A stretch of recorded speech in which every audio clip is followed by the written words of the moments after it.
Ladies and gentlemen, gather right in here. I'm going to show you something that's not a magic trick. No, this is actually a legitimate con game. In fact, this is the oldest American swindle. I find myself in a strange position because I didn't think of myself as right. I thought of myself as centrist. But then the left went all the other way in the other direction, and now everyone's a Nazi, you know? There is a massive amount of corruption, but it is circuitous. So what happens is there's money that, obviously it's your taxpayer money, that is then sent to various government organizations who then send it to NGOs, which an NGO is a non-governmental organization, but obviously if it's a government-funded non-governmental organization, it's just an organization, it's just a government.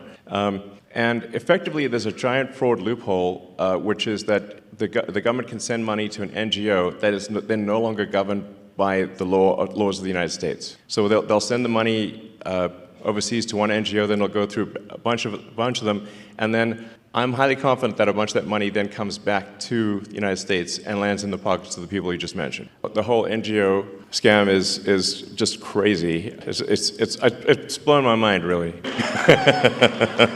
But I think what really matters is that government spending is not far in excess of government revenue.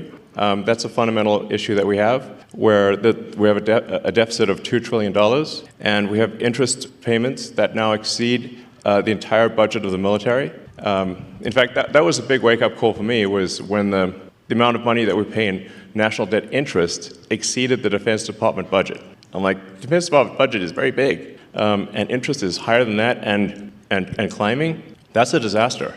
You know, so the very simple, straightforward goal of the Doge team is to get rid of waste and fraud. It's mostly waste. Or depending on how, I'd say it's probably 80% waste, 20% fraud, something like that. But it's $1 trillion, so that's still a lot. And it's got to be.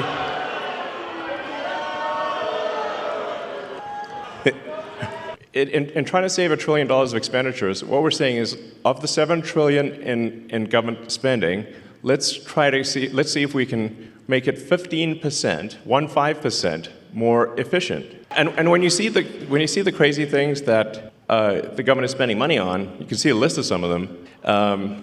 So like, I don't know if we should be spending money on transgender comic books in Peru. That doesn't seem like an ideal thing to spend your money on. Like, we're not talking about like political affiliation, just that they're not crazy. The more power that is in any one single entity, the more corruption you're likely to have. I mean, to be clear, the very simple thing we're doing, and we post everything publicly on the Doge website, and then we try to be as transparent as possible, so all the Doge actions are posted on the doge.gov website.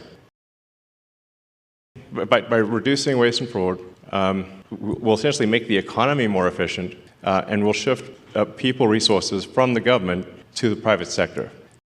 That doesn't make sense. And that will result in an increase in the output of goods and services, and so the average standard of living will therefore rise. Then the outcome should be that there is no inflation, or very little inflation, and inflation is really just a pernicious tax that has been used by governments throughout history. Who said it? Doge or Clinton Gore? You can't even tell the difference. Sounds exactly the same. It's wild. And are they reasonably trusted, meaning they're not a psycho? It's worth pointing out, it's actually difficult you have to recalibrate how dumb things can be because it's the government. Frankly, it's like dumber than you think it could possibly be. So the reason why the government could not pass an audit was because the information did not exist that would be required to pass an audit. Like, it was literally impossible, because you just had all these blank checks going out with no explanation and no payment code. So how are you supposed to do an audit? It's literally impossible. And my guess is this will probably save $100 billion a year. Anyway, we're just trying to basically fix the computers so that we know what the heck's going on. If you look at, say, the automotive industry, the only two American car companies that have not gone bankrupt are Tesla and Ford. So, like, somehow we're stealing Social Security. Like, first of all, I don't need the money, okay? But long term, I think Tesla stock's going to do fine. My Tesla stock and the stock of everyone who holds Tesla went roughly in half. I'm not getting paid.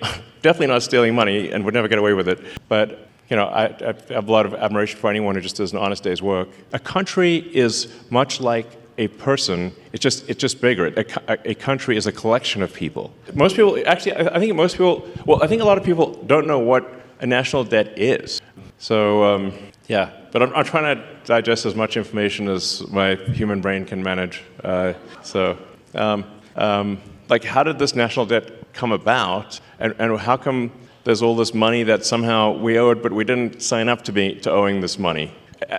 As government spending is made more efficient and spending is reduced, the tax via inflation is reduced.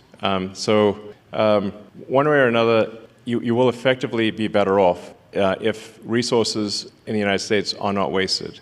The total output of goods and services will increase, and then the average standard of living will increase.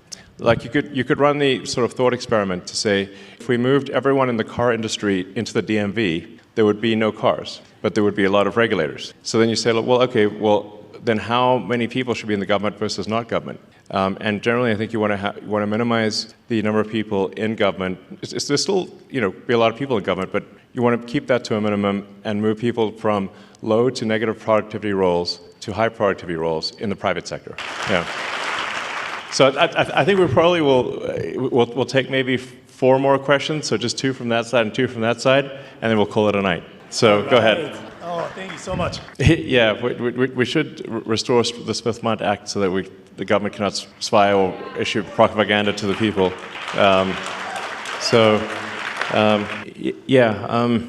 don't know. I mean, I kind of thought that we're headed in a good direction for a while there, and then the last month or so, there've been these like crazy violent things happening against Tesla and protesting me and whatnot, and I'm like, this is just nuts, and yeah, I guess it would be helpful because so I can just state it as crisply and clearly as possible that DOGE will absolutely ensure that people get their Social Security, make sure they get their Social Security, make sure they get their Medicaid, and will not be cutting any legitimate payments whatsoever. Crystal clear.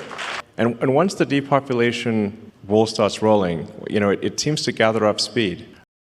I think that's fundamental to life, liberty, and the pursuit of happiness, which is the foundation of America. If you believe in humanity at all, you should care about this a lot. It is true that most businesses that start do not succeed.